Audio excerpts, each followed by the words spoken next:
In 1942, a synthesis began to take place between organized crime and the nascent U.S. intelligence apparatus, which was born under the auspices of Operation Underworld, the beginning of the creation of a new underworld entirely, one built on the cooperation, if not outright symbiosis, between organized crime and American intelligence. The federal government had enlisted the support of Italian and Jewish organized crime figures, such as Lucky Luciano and Meyer Lansky, in an attempt to suppress organized labor and dock worker union strikes that could potentially disrupt supply lines for the Allied war effort in Sicily. Through this partnership, the government utilized the mafia's influence over local labor unions to ensure uninterrupted wartime logistics. The most obvious and troubling symptom of this symbiosis was J. Edgar Hoover's reluctance to tackle organized crime as acting FBI director. Hoover repeatedly declined to use the Bureau to target organized crime networks, referring to organized crime as a, quote, local problem in which the FBI did not need to intervene for most of his nearly 50-year stint as the top law enforcement administrator in the country. With extensive dossiers on friend and foe alike, Hoover's office contained, quote, secret files on numerous powerful and influential people in Washington and beyond. Files he used to curry favors and protect his status as FBI director for as long as he wished.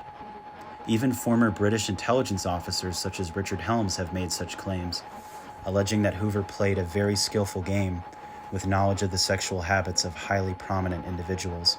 Further evidence for this comes from journalist and author Burton Hirsch, who alleges that Hoover had also been tied to Sherman Kaminsky, who helped run a sexual blackmail extortion ring in New York that involved young male prostitutes. Some reports claim Kaminsky had deep ties to Israel, having served in the Israel Defense Forces. The extortion ring, which was called the Chicken and the Bowls by the NYPD, targeted prominent men who were closeted homosexuals throughout the United States, many of them married with families. Among those who had been blackmailed were a Navy admiral, 2 generals, a U.S. congressman, a prominent surgeon, an Ivy League professor, and well-known actors and television personalities. Lansky was credited with obtaining compromising photos of FBI Director J. Edgar Hoover sometime in the 1940s, which showed Hoover in a compromising homosexual position, according to a former Lansky associate, who also claimed that Lansky had often said of Hoover, quote, "I fixed that son of a bitch." Meyer Lansky's widow also later claimed that her husband had acquired hard proof of Hoover's homosexuality and used it to neutralize the FBI as a threat to his own operations. The photos showed Hoover engaged in homosexual activity, specifically oral sex, with his longtime friend, FBI Deputy Director Clyde Tolson. There is considerable separate evidence from the period that the close professional relationship between Hoover and Tolson was also intimate, and that this was an open secret in Washington. The subsequent deportation of mafia boss Lucky Luciano was the beginning of an effort to cement in place a powerful organized crime network that was transnational in scope and wedded to the American intelligence services.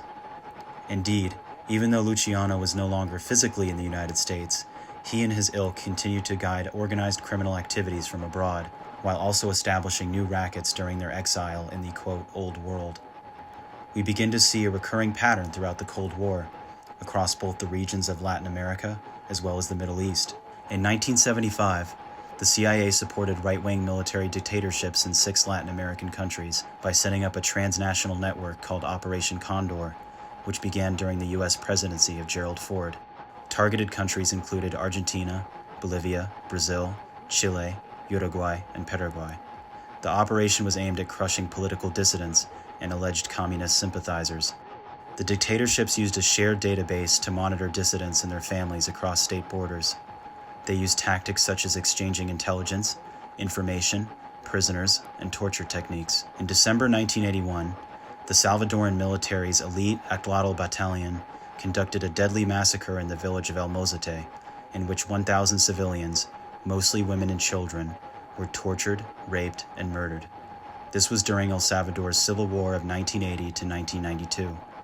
The battalion was trained and equipped by the U.S. under its larger Cold War policy of suppressing organized rebellions in Latin America. During this time, Ernesto Deris, the future ringleader of MS-13, would be trained by the CIA and Green Berets in Panama in order to conduct covert operations at the behest of the Salvadoran military government. Darras was a self-avowed theistic Satanist who utilized his training and expertise in sabotage, surveillance, torture, extortion, and psychological warfare in order to train and discipline what was once a petty street gang of young, disaffected delinquents into a fully fledged transnational criminal organization, armed with U.S.-provided weapons and military-grade equipment that had been left behind after the end of the Civil War. During the Soviet-Afghan War, Osama bin Laden played a significant role as a financier and organizer for the anti-communist Mujahideen, leading to him being characterized by the latent U.S. media conglomerates as a beloved anti-Soviet warrior. Through Pakistan's ISI, the CIA provided numerous funds and weapons, including Stinger missiles, to various Mujahideen factions fighting the Soviets. Bin Laden had utilized his immense wealth to help fund logistical operations for the Mujahideen, which he had inherited from his father, Mohammed bin Laden, a wealthy Saudi Arabian construction magnate with close ties to the Saudi royal family. The U.S. national security state has left behind significant amounts of weapons and equipment in several conflicts, most notably during withdrawals from Afghanistan and Vietnam. In 2021, over $7 billion in equipment was left in Afghanistan, while in 1975, over $1 billion worth of equipment was abandoned in South Vietnam. Currently, U.S.-supplied weapons provided to partners in the Yemen conflict, such as the Saudi United Arab Emirates coalition, have been passed on, sold, or captured by various militants, including Houthi rebels and other terror groups. The CIA's earliest regime change operations were carried out on behalf of extremely powerful multinational private enterprises, such as Anglo-American Oil and the United Fruit Company in Guatemala. Chile is another notable example of this, where in 1973, Henry Kissinger and the CIA orchestrated a coup against the democratically elected leader Salvador Allende, who was later replaced by the U.S.-installed dictator Augusto Pinochet. This is still a relatively sore spot within current Chilean politics, as many of the actions carried out by the Pinochet regime were objectively callous and indefensible.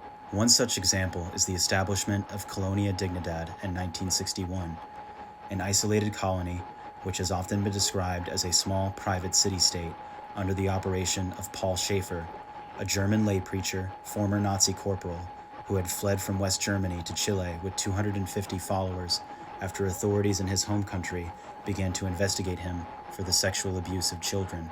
Schaefer had started a cult under the influence and discipleship of William M. Branham, an American minister and faith healer who initiated the post-World War II healing revival and claimed to be a prophet with the anointing of Elijah, who had come to prelude the second coming of Christ and had made a lasting influence on American televangelism and the modern prosperity gospel movement, along with Norman Vincent Peale, a 33rd degree Scottish Rite Freemason and former spiritual mentor of President Donald Trump.